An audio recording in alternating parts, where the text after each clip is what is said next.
Well, hello, all you gig workers and you shoppers and you people that stay dedicated to doing this work during this crazy, crazy time. My name is Sarah, and this is my formerly gig girl, formerly Instacart, formerly whatever, whatever. It's Sarah the shopper, and I like to discuss just common things here that are part of our skill set, part of our toolbox, part of what we use every day, no matter whether you're doing gig work, you have a W 2 job like I do, being a shopper, whatever it is, it's customer service 100% of the time. And what we have to do is practice it. Sometimes I feel like I've gone home without a tongue or an inside of my cheek because I have to bite a lot and just do that under my mask. And sometimes I'm naughty under my mask, but or in my head, because sometimes what we have to deal with, rudeness and fraud and just people that just outright lie. I just got done doing one that they refunded $120 to for two orders. And it's like I had all this communication, and it's like I have nothing to defend. It's not my paycheck, it's, the corporate paycheck, but it comes, you just mutter to yourself how they get away with it. The lady had done an order for an evening. I got into work. The person that was working, she texted me and said, "Beware, there will be this order there." I called her. It's a landline, and it was busy signal every time I called her, so I couldn't text her. And of course, I did the same thing, and it's the same. And then she called me about an hour later and said she'd be coming in for that order. She'd deal with the order from the day before because she put on a whole new order. And in that whole new order was part of the order from the day before. It was a cluster F, if you know what I mean. And so then these two, not my words, another worker's words, two thugs show up for the two orders, and they're angry. And so then they say, "Forget it, just reimburse us. We'll do our own shopping." It was like crazy that the orders are there. Anyway, it was crazy. And Shaw's reimbursed them $120. And it was just like, I had no place to plead. They're committing fraud. They are. And as we know, fraudsters just get new names and new phone numbers and start all over again. I see it all the time. I'm sure that you do too if you've been doing your gig work or your in-store shopping, anything like that. So somebody said to me, we have a great new hire. She's been there for a couple of months and she's a spitfire. I love her. And she comes from a restaurant background like I do. And in a restaurant background, you have to deal with brush fires. And those are also known as tables. There's all these tables in the restaurant and they're all having brush fires at the same time. And the cook, maybe the server dropped, something on the floor. It has to be quickly done, like a lasagna that takes more than 5 minutes. Or the steak is overcooked. The steak has to be, all those brush fires if you worked in a restaurant. And that's what we did, and that's what we do. Apologies all around. They usually end up getting comped their food. So you've got the wasted food, the new food. So it's like you're comping twice. Crazy, crazy. So anyway, she said to me a couple of days ago, she said, "What happened to common courtesy?" And I said, I rebutted with, "What happened to common sense?" And she just looked at me and rolled her eyes, which can get people into trouble with the wrong people. Um, so, it's so true. What happened to common sense and common courtesy? Two skills that we have to bring to our party every single day, right? We have to bring them whenever we're shopping for somebody. We have to communicate. We either call them, we text them, we do whatever we can to get the job done in such a way that our handprint can go on it, our fingerprint can go on it. We did this order and we brought our 5-star service and commitment like we do with every order, right? We don't walk into a store and say, "I'm going to screw over this customer who's screwing over Instacart." But we watched it happen all the time, right? So it's the same way for me now as an in-store shopper. I bring my five-star shopping service and quality control and wanting everything to be just right to the game. And we've got that damned if you do, damned if you don't situation. And you know how that goes. And it's no different in the W-2 world of being an in-store shopper. If you substitute it and they don't like it, they get refunded by the corporation. You get spanked by the supervisor. And and then, then the general manager of the whole store, if you out of stock it, he says, we've got to get those out of stock percentages down. Just give them anything. And it's like, we're hearing wah, wah, wah, wah, wah everywhere. So it's the same for me, even with the W-2 job, as it was doing Instacart. You're damned if you do, and you're damned if you don't. And if you've got a non-responsive person, it's like a triple damn, right? So you swallow hard under the mask, and you do the best you can to substitute. Now, I don't know about you, but this last week in between Christmas and New Year's Day, it was like, where are the trucks delivering? How do we deal with this inventory right now, right? It was just one of those things where a lot of the inventory is just gone. I had one woman, and the entire order was like 40 bottles of Gatorade. 40 bottles. They were 8 packs, 6 packs, 30 ounces or 32 ounces, the thirst quencher ones, all different flavors. And so I fulfilled it with what we had, and then I gave her a call, and she's like, hello, and it's like, uh-oh. Her husband, and their 2 kids all had COVID, and all they felt like was getting, some liquid in them, and so liquid with electrolytes is probably the best deal at that point. She said, I don't care what you substitute it with, just, any Gatorades will do.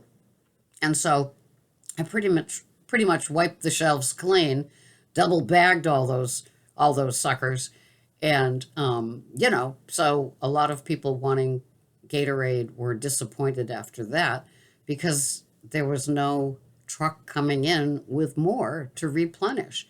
So what do? It's like at one point, another shopper had another order for Gatorade. We were out of it, and she ended up with Powerade, so that worked. But we just try to keep them happy, right? And we just try to use common sense. If somebody's ordering, like I had somebody that wanted Rice Krispies and they wanted the seasonal box, which I guess had red and green Rice Krispies in it instead of your regular uncolored ones. And of course, it's a couple of days ago. So it's like after Christmas, it's before New Year's. We don't have it. It's gone. It's cute and kitschy. So of course the one case they get as a promo is going to be totally gone. Just like Reese's Christmas trees, right? Reese's peanut butter Christmas trees. When somebody orders, a dozen of them, like they did for Christmas Eve shop that I was doing, it's like, so sometimes you've got common sense and you've got common courtesy, and you're dealing with somebody that doesn't have it. It really is a tough place to be, and it takes a lot. This new Spitfire that they hired teaches me a lot because I can hear her. She's usually hovering around the cashier or cashiers or is one or is in customer service. And so I can overhear her and how she handles and deals with people. And when she needs to do a quick vent, she can come into the dugout where I do my work, where all the refrigeration, freezer, and shelves are, and do a quick vent. And so here we are, not realizing how much our skill set is necessary in today's world and how it has gone. The big boss always says it's a generational thing, that it's not being taught or expected or demanded or seen with sometimes it's younger generations. That's what he says. Not me, just quoting. And so, part of that is true. And sometimes we get older, crabbier people like my age in their 70s, and, they're the same way. They just, maybe they haven't been out to shop and somebody else has either done it for them until they've discovered that Drive Up and Go doesn't cost anything. So they can order 10, 12, 16 items a few times a week. And, that's fine with me. It's good for me. It's a light order. It is an order and it keeps me working there, right? I don't mind that. But they kind of get crabby like they haven't been shopping for a couple of years, so they can't understand that it's not there because they want it. And it's like, I can't manufacture this. I can't give you what it is that you want. I can't give you those salad bags because there was no Dole salad bags on the truck that finally came a day late because of weather, because of supply chain, because. Oh, that's the Wizard of Oz. So you know what it's like, and we have to just really, the saying grin and bear it and bite your tongue and, swallow hard, all those things come into play when you have common sense and you have common courtesy and the person that you're dealing with doesn't. I see that our staff through this whole from, Thanksgiving on, we were stretched after Christmas being in a resort place like Brian understands, right? Instacart Bulldog. And so we understand that. We never really got to recover from that when the next wave of the holiday shopping kicked in and people, we ran out of prime rib. I mean, hello, of course we're going to run out of prime rib when it's $5.97 a pound. People are going to be buying 2, 3, 4 of them and put them in the freezer. So we ran out.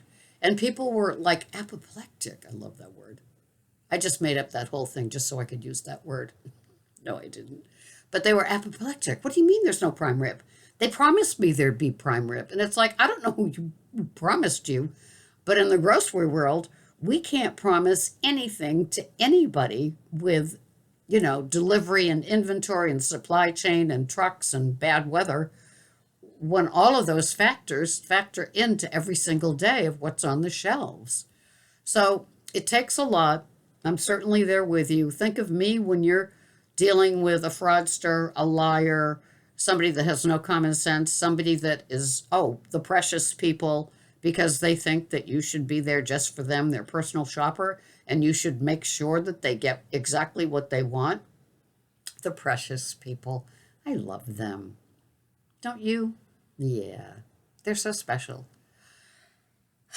So, swallow hard, sigh, bring those skills. You're still bringing 5-star service even when you don't want to, right? When they're petulant, precious, demanding, never satisfied people, or they're just committing fraud and you know it as they order, a $45 roast, and it was $90, but it's half price because of the sale, and they get it, and then they say it was damaged or it was rotten meat or anything else. I want to get in my car and drive over there and pick it up.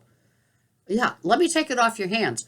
Oh, yeah, you kind of ate it. Yeah, it's all gone. All you got is bones. Right.